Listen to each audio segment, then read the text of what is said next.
Hello and welcome to PM Express. My name is Nana Ansakwa, and as you can see, I am not in the studio, and it gets me excited. I just add a little more flavor to the show. But today we have a very, very important and exciting show for you. I'm here at the University of Professional Studies in Accra, and I'm going to talk to the director of the Center of Public Accountability, which is in the university. And they held a forum today on linking accountability with public service. Driving here today, I was wondering, is it not obvious that if you are in the public service, you should have a sense of accountability? But you can be assured, or believe me, that sometimes we hear stories in the media, indeed, even when the director himself, Mr. Kandapa, or Mr. Albert Kandapa, doctor, was the chairman of the PAC, you realize certain stories didn't add up. However, because of the lack of accountability, they get to keep their jobs, and you and I get taxes deducted to still fund people like that in office. But who do we actually blame? Folks, it's going to be a very, very interesting conversation today. And let me welcome Albert. Thank you very much for joining us. Thank you. And I know it's been a long day, but you still, for God and country, giving us your time. Thank you. Accountability. I want to ask, what is accountability? As obvious as it may sound, there is so many definitions of accountability. So, I mean, whose definition do we take, and what is accountability? Let me give this background. You will recall we did agitate for good governance in this country. Sure. So many years ago. At the time, we were worried about human rights. We were worried about media freedom, and we felt we needed media freedom. We were worried about law and order in our country. We wanted to eliminate what we call the culture of silence. These were the sort of things, and we also wanted parliamentary democracy. These were the sort of things that we thought constituted good governance, and that was what we were fighting for. Today, come to think about it, haven't we done well? Human rights can no longer be an issue in our country. Media freedom, some people will even argue that we probably have more media freedom than we need. Individual rights, personal liberties, we have them. Yeah. Law and order, we have it. I mean, an individual loses the national elections in some African countries, he will go on the street with his supporters. Not in Ghana. He decides to go to the courts. The courts rule that he did not have a case. He had lost.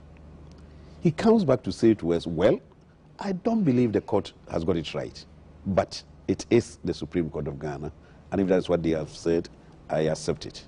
So you see, as far as the things that we thought constituted good governance are concerned, we've gone very, very, very far. Our greatest challenge today, as far as good governance is concerned, is probably financial governance. This is what worries a lot of Ghanaians. It is felt that financial governance, or good financial governance, depends upon accountability in the public sector. And that the weakest link in our governance today, both in government and in the public sector, is accountability. Accountability is simply the obligation of those who hold power, those we have given power to account to us. You see how government works. The democratic model, if you like, works this way. The people elect a president, the president has a team, and we ask them, the president and his team, to managers.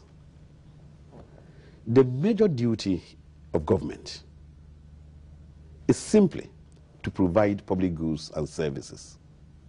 They don't do any other thing. The work that governments do all over the world for their citizens is to provide public goods and services. But you see, governments are so poor. They don't earn any money. All the money that they have are monies that we, the citizens, give to them. We call that public resources. So the government uses our public resources to provide public goods and services to us. It is the same thing when I give you my money or I set up a radio station for you to manage. The money is for me, but you are managing it. The public resources that government uses to provide the public goods and services, the public resources belong to us, the citizens. Therefore, there is this accountability relationship that comes into play. If I give you money to set up a radio station, I provided the money, you are managing it, an accountability obligation comes into play, because you will have to account to me how you are using my money and how you are making profits or you are making losses. So when we talk about accountability, it is that because government is using resources that belong to the citizens, government must feel obliged to account to us from time to time. And we, the citizens, must feel entitled to demand accountability from government. This accountability concept is very important. You see, the public goods and services that are provided by government, they normally have a monopoly situation. The services and the goods that they provide, there is some element of monopoly, right? And whenever you have a monopoly situation and there are officers who are given discretionary powers to provide the monopoly goods and services, there is always a tendency for some amount of corruption, unless you introduce some amount of accountability. So one of the leading experts in corruption, for instance, has defined corruption to be where we have a monopoly situation and discretionary powers by public servants without obligation, without accountability.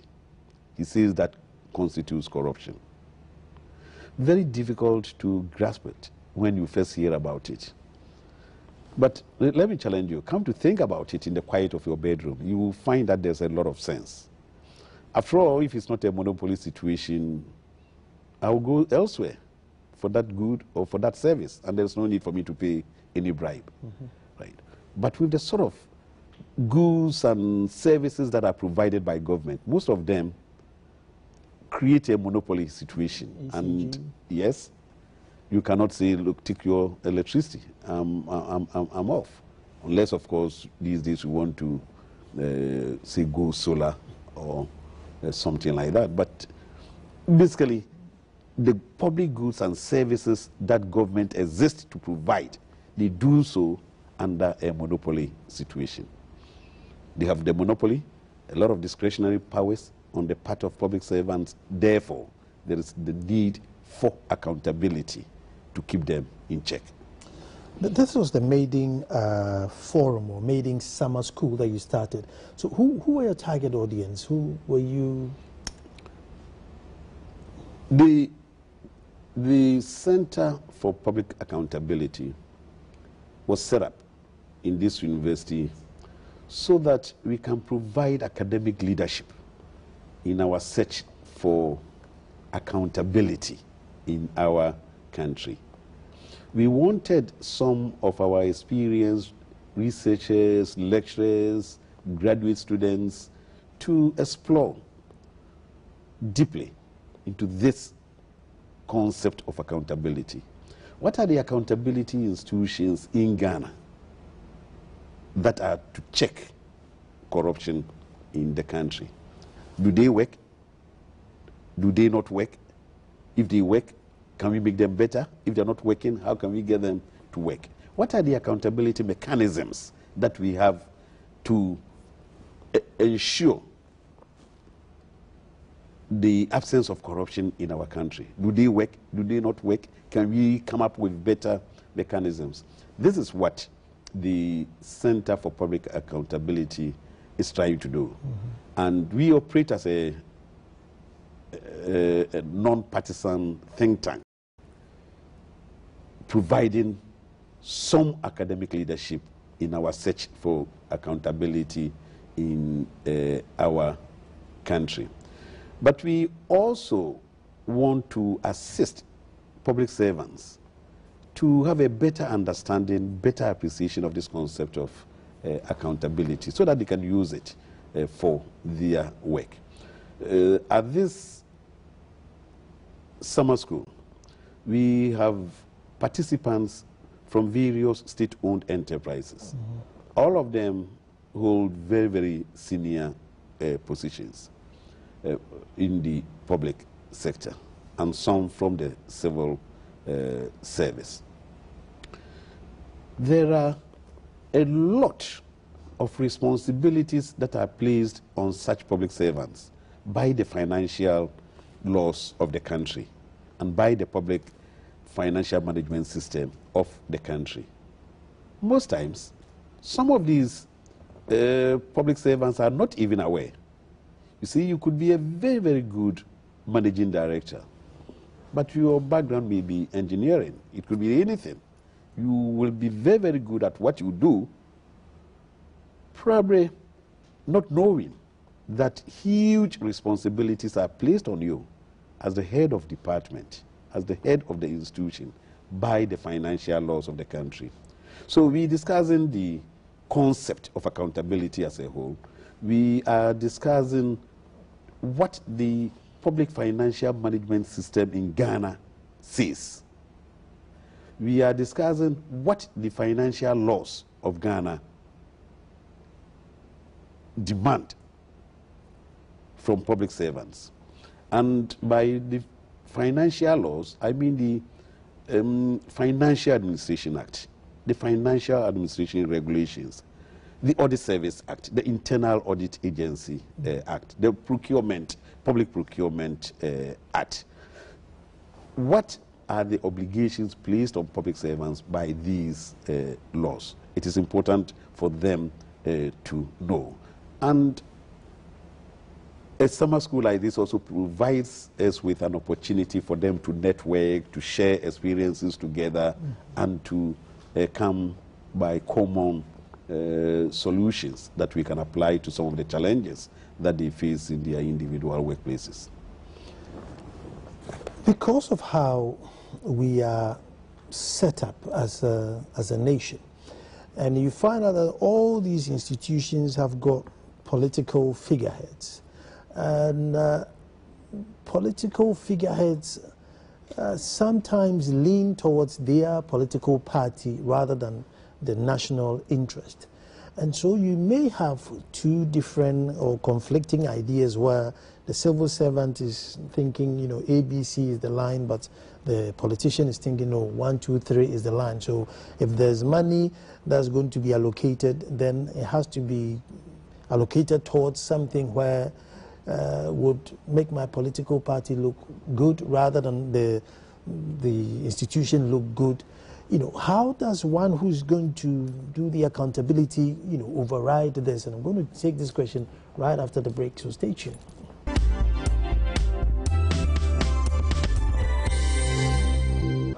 Well, hello and welcome back. And we're talking about the important subject of accountability, one of nemesis that is running our financial economy down the drain. And I'm here with Mr. Albert Kandapa, doctor, talking this issue. But just before the break, I just wanted to know, you know, we have political figureheads running almost all civil service and government industries. And political figureheads have their own ambition, which may differ from what the institutions go. I mean, how does one apply accountability in this instance? Two things. Our laws are very, very clever in this respect. Our laws say that financial administration in the public sector is the prerogative of the civil servants and not the political appointees. So it is the civil servant who must be responsible for financial management in the public sector. I've worked with the civil servants over so many years, and I am convinced that most times they have the ability, they have the capability to manage the finances of the country very well. Except that in most cases, they tend to be afraid of the politicians and will want to do whatever the politician asks him to do. Let me say that this is sort of recent origin. You know, it's been there for years. They allow the politicians to influence their decisions. That is not what the Financial Administration Act and the regulations want them to do. In fact, it is said that the minister and the political appointees are not spending offices specifically. And indeed, they should have no role to play in the financial management of the ministries. But as I said, that hasn't been the case. I have personally always made a point that the best way to address that problem is to pass a law to provide real independence to the civil servant. You know, today the civil servant will just do whatever the politician tells him for fear that if I don't do it, he may find a way to sanction me. And you know, when you are a young man of about 40, 45, working for the ministries, a sanction could be as lightly as a transfer from the urban areas to one of these district assemblies. For most middle-aged individuals, their primary concern is to have the best education for their children, which they will get in the urban areas, but not in the rural areas. So if you get transferred to the rural areas, for most of them, it's quite a punishment. It's quite a disincentive. So he will not annoy the politician. I think if we are able to come up with a law which will guarantee the independence of the civil servant, he will be able to stand up to the politician and say that, sorry, this one is not in line with the regulations or with the act, and therefore I'm unable to do that. I think that can be very useful, and I think that is what we need to do. I mean, let me add a little bit to what you've said, and I really don't want to politicize it, but so I have to. Recently we hear the government going over budget by 8.7 billion. I mean, so in a case like this, the civil servant can come back to the government and say, no, you don't have money in the kitty. Would this check that, or that this goes beyond that? Well, you are not trying to politicize it. You know, in this university and in the center, we don't distinguish between political parties. We know of a political class. If it was done by the NDC, as far as we are concerned, it was done by the NDC, the CPP, the NPP, or the political groupings in the country. So we refer to the political class. And I think it's a good example that you gave. The public financial management system of our country is similar to what obtains all over the Commonwealth. We call it the Westminster system of financial management. Under the system, the real checks and balances revolve around the national budget. The national budget is that important. At the beginning of the year, the government comes up with an estimate of how much money it hopes to receive by way of taxes, grants, loans, sale of assets, and then also an estimate of how they are going to use that money. That is developed by the executive branch of government. The rules demand that they should send it to Parliament for Parliament to deliberate upon it and give approval if they think it's okay. Once Parliament gives approval, they pass an Appropriations Act, and monies are released to the various MDAs, ministries, departments, and agencies to spend the monies as demanded by Parliament. They are also to keep records, accounting records of how they spend the monies, and to prepare financial statements at the end of the year, which financial statements are given to an independent Auditor General for him to go through the records and the books to tell us, Ghanaians, whether monies have been spent in accordance with the Appropriations Act, in accordance with the intentions of Parliament, and whether monies have been spent using the financial laws and regulations of the country.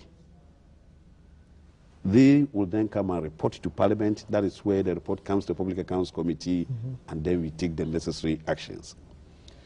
The tool that we use to ensure that there is sanity, that people behave, and just do not go about spending the way they want, is the budget.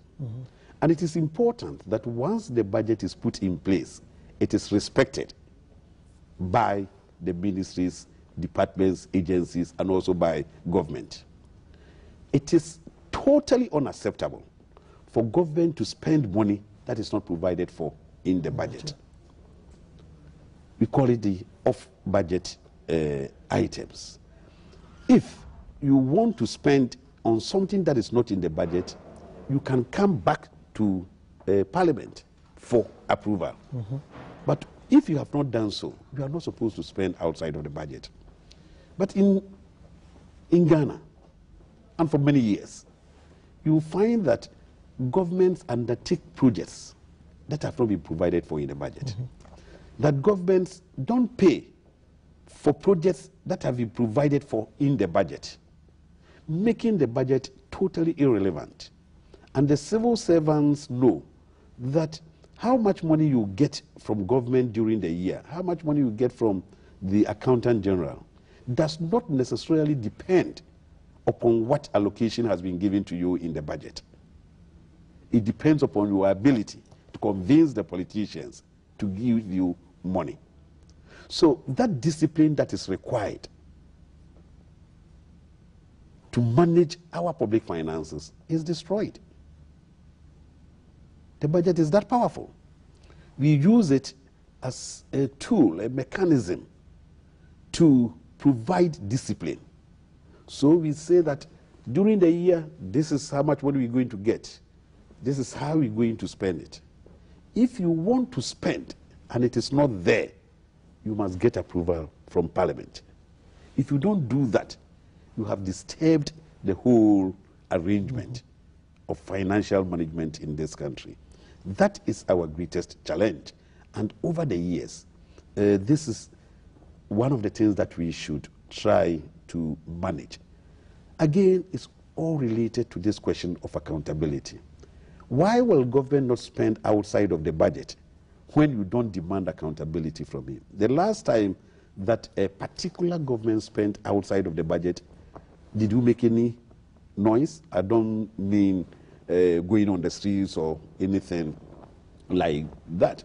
But did you bring it out to government? Did the media take it up and say that, sorry, this is an excellent project, mister, but where did you get the money from?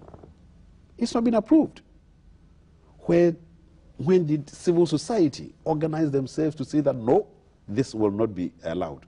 Because you are disturbing the public financial management system in our country. We should demand accountability. But can I ask you, why do you want to give so much powers, so much money to government without demanding accountability? Dangerous. I mean, in most countries, governments behave because there is this accountability concept, and they know that they will be called upon to account. Not so in our country, and I think that's one of the greatest challenges. Let me switch. Apart from the civil servant or the government or the politician owing to be accountable to the people, we haven't actually developed a good culture of also demanding accountability, because presently, if I was an NDC supporter, then I cannot make too much noise because I might be embarrassing my party. And then vice versa. If there was MPP in government and something wasn't right, being an MPP member, I don't have to demand. So you tend to find out that the very loud mouths now in the country will be of MPP lineage, saying that, oh, no, the system is too bad, the system is too bad. And blatantly, those in government will say, it's not as bad as you think, it's not as bad as you think. So even culturally, within ourselves, we only demand accountability if the guys in power are supposedly not on our side. Mm.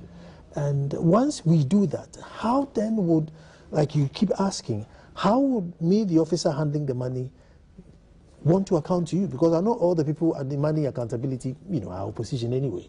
Whatever happens, they're not going to be pleased. So how do we, bridge this gap? Well, that is unfortunate, and we have to bridge it. The laws of Ghana, I think I said it earlier, places the responsibility of demanding accountability and providing oversight on some three institutions, the Auditor General, Parliament, and the judiciary, but mostly on Parliament. It is the duty of Parliament to oversight. But Parliament and in will always doing, have a majority yes, in government. Yeah, but in exercising the oversight, whether it's Parliament, whether it's any institution, if you want to oversight, what you really need is independence. Right. Mm-hmm. If you ask my wife to demand accountability from me and to oversight my activities, it won't work. We are the same. So you need a certain amount of independence when you are demanding accountability. So Parliament needs that independence. But as you rightly say, in Parliament, the majority of the members belong to the government in power. Right. So how will they demand this accountability? And this is made worse by the other point that you made, that we don't have that culture of criticizing our own parties. So how can we be able to demand accountability in this case? Again, I believe accountability is so important. It must be seen to have some ethical value. And the Ghanaian must see that being accountable is something that is ethically necessary and important. Today, that is not the case. We do not see as somebody to be ignored, neglected, sanctioned, if he has been involved in a corrupt activity. Some people engage in it, they come to the Public Accounts Committee, it is mentioned that yes, they did not follow the laws of the land and therefore they stole money belonging to the people. The next time you see him, he is the chairman of a major social function, only because he has the money to make a good donation. People don't see corruption as something that is bad. And one of the things that we try to do at the center is to create the awareness that lack of accountability is a very serious thing. And it must be, we must see it as something unethical, not being accountable. And I think the only way that we can solve the problem is to get people to have an attitudinal change and accept that there is something wrong with corruption. There is something wrong in not being accountable. But what a major fight that we have. But if it's any consolation, talk to some public servants or interact with some civil servants. And these days we hear stories like, please, please, please, just do the right thing. As for me, I don't want to appear before the Public Accounts Committee. We're getting somewhere. Most people are afraid of the investigative journalism that is becoming common in our system, where the announcers and others will do things that we could call magical to try to find out about corrupt activities. Today, people talk about accountability and against corruption in our society. That is good. Some years ago, there were not that many remarks talking against corruption, talking about the need for accountability.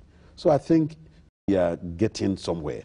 And the civil society organizations are doing very, very well. They have found a space for themselves. As I said, the institutions to check accountability, the horizontal, we call them the horizontal institutions, which have been put up by government, the Auditor General, Parliament, and the judiciary.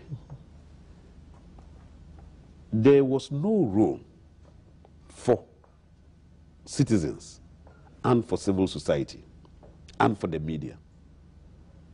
For some years now, the media have found a space for themselves in this fight and demand for accountability. In recent years, the civil society organizations have also found a similar space for themselves.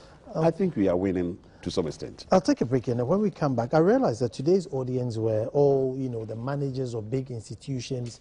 But should we take this culture right down to kindergarten, maybe Sunday school and Masarachi, so that before they even get here, this culture is deep in them and you don't need to be, 40 years sat down and being lectured to about your role and the need to be accountable? Should we take this fight deep down before they grow? Stay tuned, we're coming back.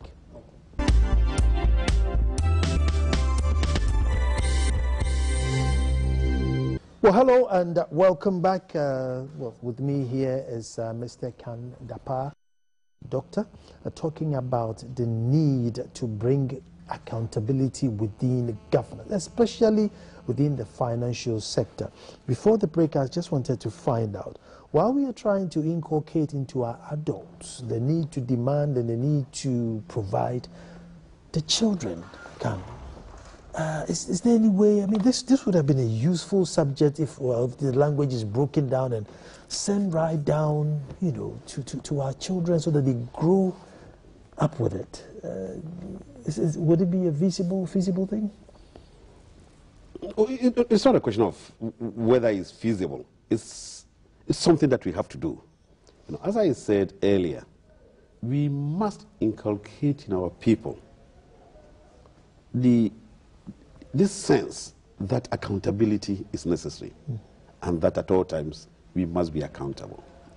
We must try to convince our people that there's everything wrong with corruption.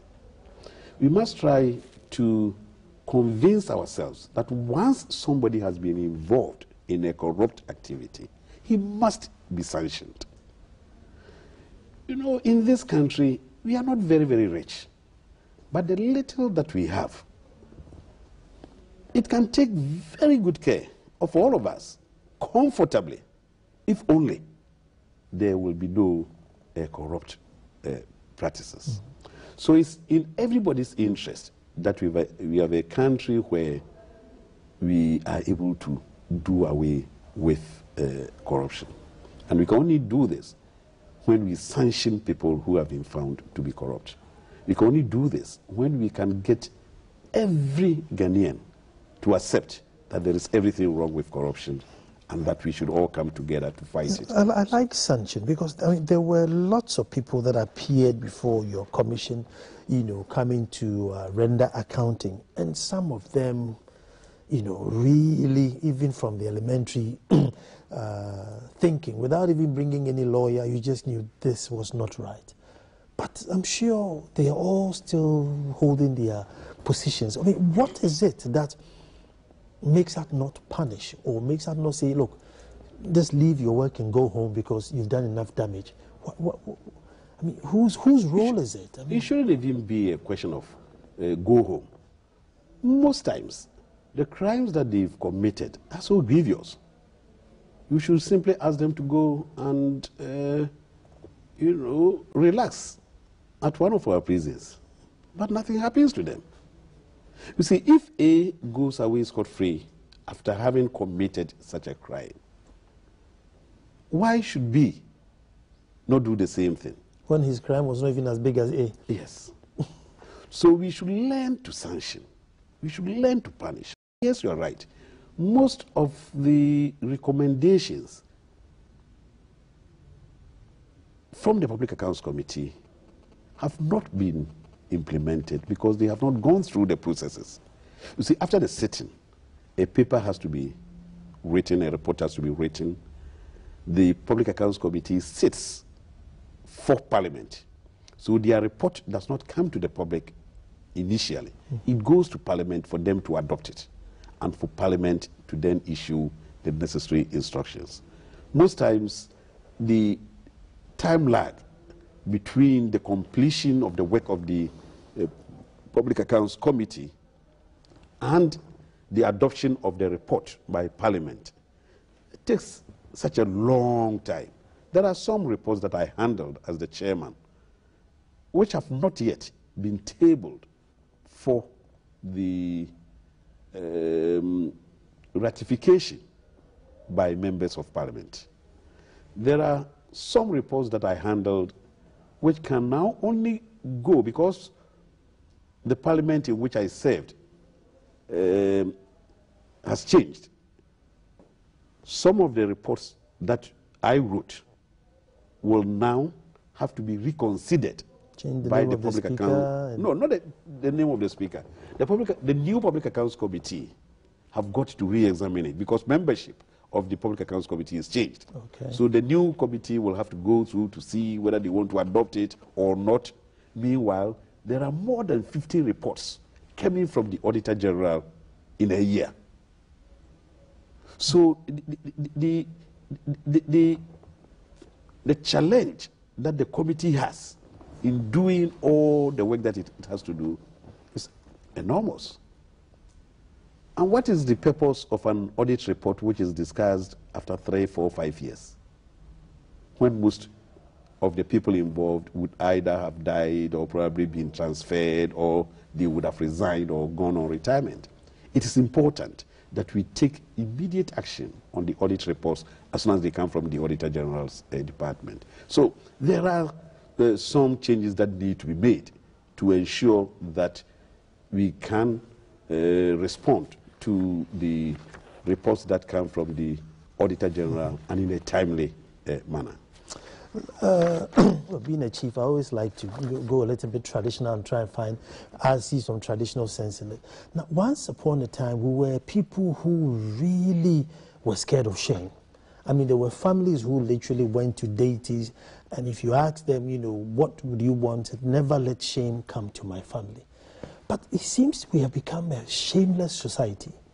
You know, you hear of somebody traveling, and he's been done for doing something bad, and he comes, and instead of sneaking him quiet into the room, there's a brass band going to receive this person. And it runs in every institution. You hear of a pastor who did something bad. The next Sunday, his church is full. Like you say, somebody comes to public account committee, we all know he did this bad, and again, he's a chairman. So as a people, we seem to be losing our sense of shame. And I think it's a very dangerous thing if you need accountability. If I'm not ashamed that I'll be caught. I think it's shameful. I think it's dangerous. And I think we should try to work on this.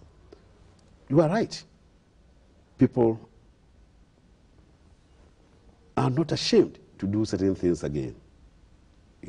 I was brought up in a small community, call it a village. And what I remember is that if somebody stole, it wouldn't normally be stealing somebody's money, breaking into somebody's home. He would have stolen from somebody's farm, gone for his cocoyam or his cassava. And when he is caught, he feels so disgraced. It even affects his family. And you wouldn't see them coming near the people again. He had this sense of shame. It's no longer there. Even when it was to do with ordinary food, cassava. At times, somebody's trap would have entrapped a bush rat. And this man goes to steal it, and he is caught. In the community, it will be seen as a very serious embarrassment. He feels ashamed. Stays indoors all the time. Not today. Not today. Not at the community level. Not at the national level. Right? And at times we even play with it. When we have no justification, we call somebody corrupt. As if it is not a serious accusation. If you are a good citizen, and if you are aware that somebody has been engaged in a corrupt activity, please, let it be known. If you are in charge and somebody has been engaged in corrupt activities and you are to punish the person, please punish him. The financial laws of Ghana has a very interesting provision. If somebody in your organization involves himself in a corrupt activity, and you, as the head of department, refuses to sanction him, you, the head of department, becomes liable to sanction yourself. Right? And we should be doing more of this. Let there be sanctions. Let us stop feeling sorry for people who have been engaged in corrupt practices simply because we know his uncle or that his sister goes to the same church with me and whatnot. Today, we have oil in our country. The perception is that now that we have oil, in 5 years' time, all of us are going to be rich. Probably, yes, our standard of living will improve. The only reason it will not do that is when we do not account properly for the riches and the wealth, the money that come from the oil find. And when that happens, our democracy could be threatened. If there continues to be a perception that some big men are just misusing our monies, that is why we have oil and we are not rich. Our democracy is threatened. Let us do everything to ensure that we fight this thing called corruption. Let's get a bit technical. Professor Goski Alabi did a little sort of test within this forum where he gave a book for everybody to count how many pages in it. and 4 people counted this book and they got 127 pages, 143 pages, 144 pages, the same book. So I panicked a bit, thinking, hey, and these are all, they all have to be accountable. So if I were the public, or if I were the general public, now whose accountability do I take? The 127 pages, the 143 pages? It's how do we make sure that we streamline accountability so that everybody can give the same account? Well, isn't it interesting? That is what I call the challenges of accountability, the complexities of accountability. And yet, we cannot do without accountability. Mm-hmm. So we must continue to forge ahead. And as we try to do at our center, undertake studies, get people to undertake researches, to find out how best we can promote accountability in this country, how best we can sow the seed of accountability in this country, how best we can get Ghanaians to see it as an ethical, something of ethical importance, that has ethical value. But the illustration that you gave simply illustrates the challenges that we have going forward. But don't let us give up. I'm sure we will overcome it. Well, I mean, if you look at how much mistrust in the system there is, and where everybody can come up with their own figure, already everybody's thinking, oh, well, being a politician, he's by all means swindled money. He comes and says it's 143, 143, but you're saying we shouldn't give up. One thing also which is very important that I picked up today was that we all exist because of other people. Yes. And that the more you impact on other people, the more fulfilling your life is. Yes. That is one thing that touched me in the forum today, and I think we need to preach that a bit more. I think so. You know, I think we do. Yes. Those who are already old, we've all grown up with our bad habits. Shameless, don't see corruption as anything big. We sing, make songs about it. Is it too late to change them, or can we still instill change?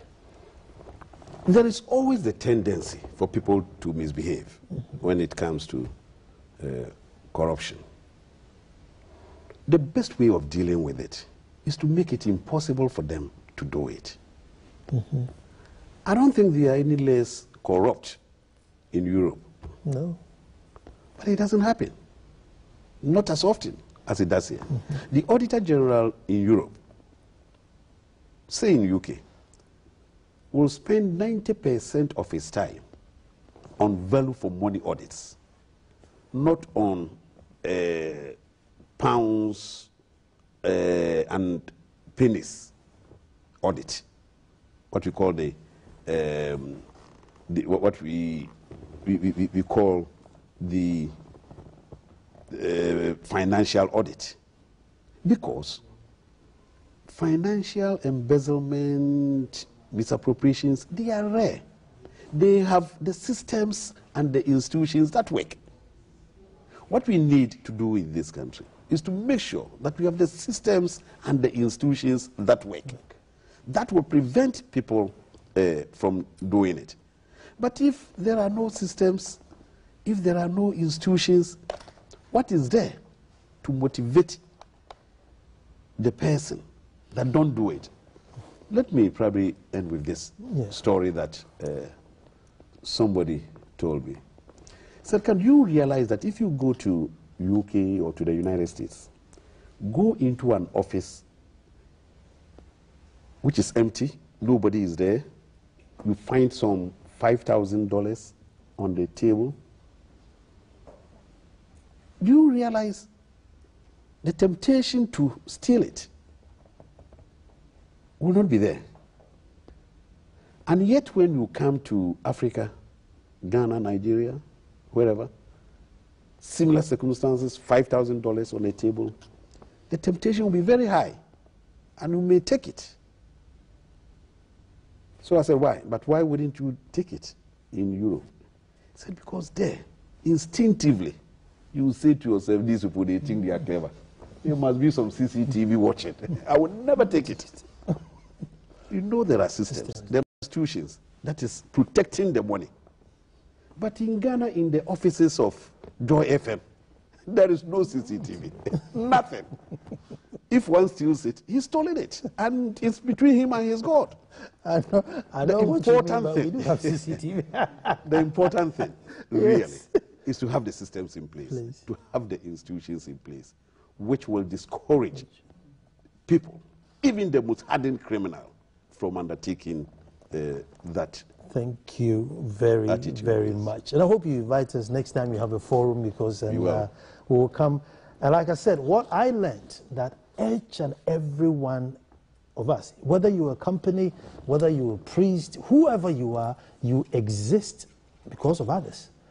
And the more you impact on others, the more fulfilling your life is. Think about it. Each and every one of us, you live because of others. That's true. And so wherever institution you are heading, you are there to serve people, and the more you serve people, the more fulfilling your life would be. Thank you very much for watching. As I said, tomorrow we'll be back to do it all over again.